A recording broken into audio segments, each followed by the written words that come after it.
Here I have the different ceramics tools that we'll be using in this course. These 3 items, this pottery toolkit, this hand building toolkit, and this Sureform can be purchased as one beginning pottery toolkit from the art department.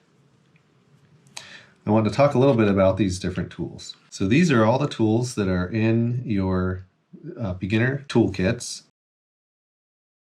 And here we have 2 different sponges, one that's really open-celled and another one that's a little more dense. Sponges can be used wheel throwing and all different ways of working with ceramics.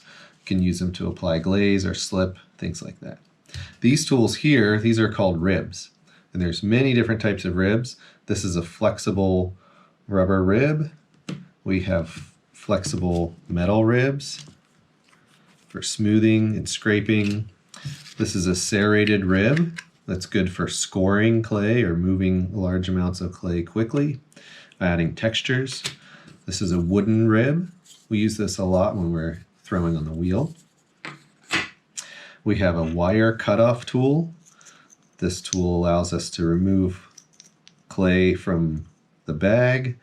It also helps us to cut our pots off of the wheel. And it has 2 handles on either side, and it's used typically like this. So this is our wire cutoff tool. We have what's called a Fettling knife. This is good for cutting slabs of clay, maybe carving flat pieces off. We have a wooden knife and sculpting tool. So this side can be used for smoothing on your thumb, and the wooden knife part is used frequently for cutting slabs or working on the potter's wheel. This is a small wooden tool. These come in all different shapes and sizes with different shaped tips.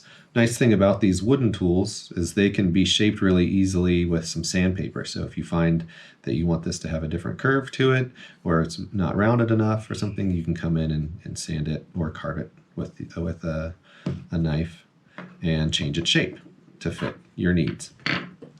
These tools here are called loop tools, and they are good for, this small one is good for detail carving. You can see it has a very small loop that allows you to carve lines out of clay.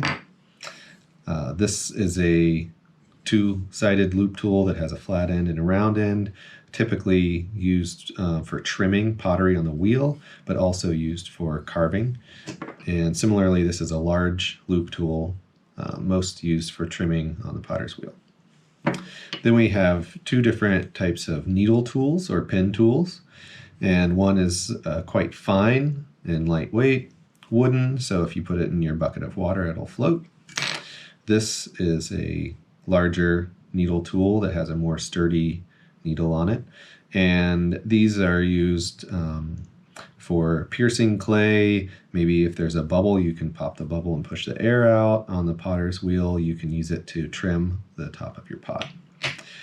Included in your toolkit is an Exacto knife, and this is used for precision cutting in clay or for cutting paper to make stencils and things like that. And finally, we have a Sureform, and this is similar to a cheese grater where you can use this on leather hard clay, and it will help you remove large amounts of clay. If you have an uneven rib, it can help smooth that out. Really good tool to have in your toolkit. So with these tools, you'll be able to accomplish what we need to do in class this semester, but there's an infinite number of pottery tools available. You can find those online or at Georgie's Ceramic Supply.